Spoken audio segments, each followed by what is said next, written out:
Hey everybody, Tommy here with Freedom Finders Adventures. Tishi and I are picking our way back to Colorado, just taking her easy and boondocking along the way.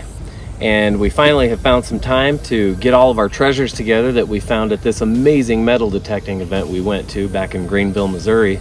And we're going to show you everything we found. There was a Civil War skirmish there, a couple of other things that were going on, a couple of old homesteads. I want to say they said there might have been an old stagecoach stop, but don't quote me on that one.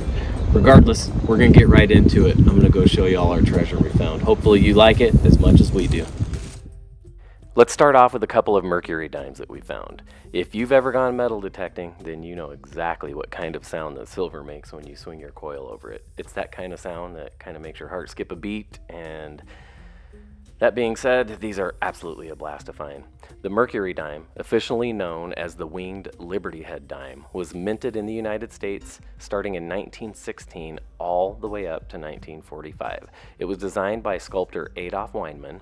On the obverse, or front of the coin, features a profile of Lady Liberty wearing a winged cap, symbolizing freedom of thought. This depiction reminded folks of the Roman god Mercury, hence giving the coin its nickname, the Mercury dime, or Merc. The reverse side displays a bundle of rods with an axe head and an olive branch, representing strength and peace.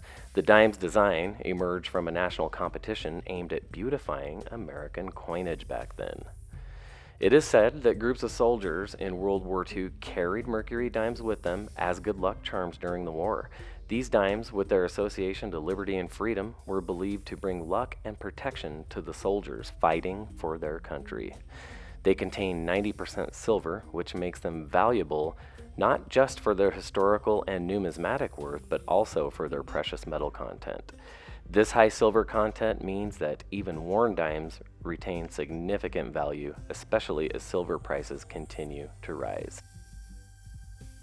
Next up, we found an old Indian head cent, which was so hammered that we weren't even able to get a date off of that sucker.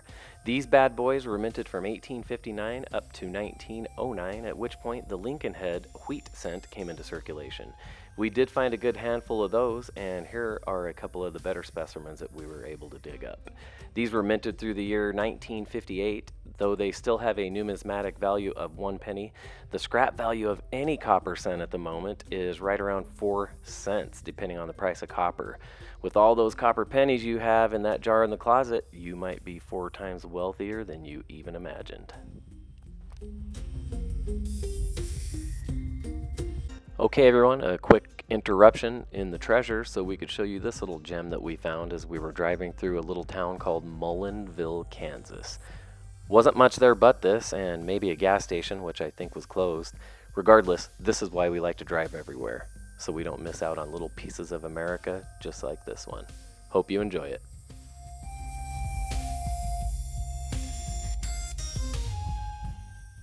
Okay, we're back. Our next little treasure is this beautiful little brass button that Tishi dug up.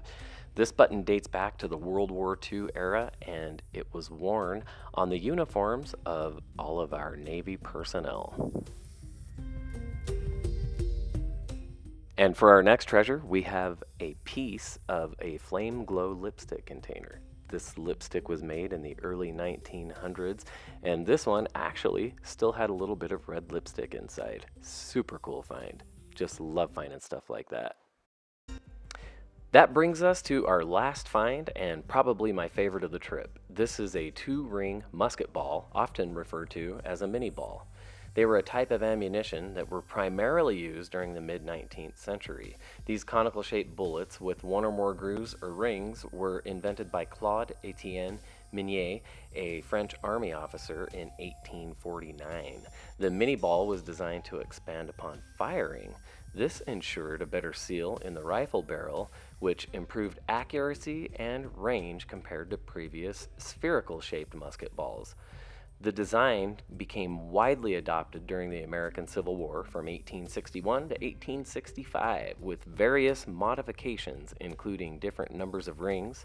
The 2-ring variation is one such modification and was used extensively in both the Union and the Confederate armies. Holy cow, how would you like to get smacked in the chest by one of those bad boys? No, thank you. Okay, guys, if you like what you saw, like, subscribe, and tell a friend. If not, tell us, and we'll see what we could do about it.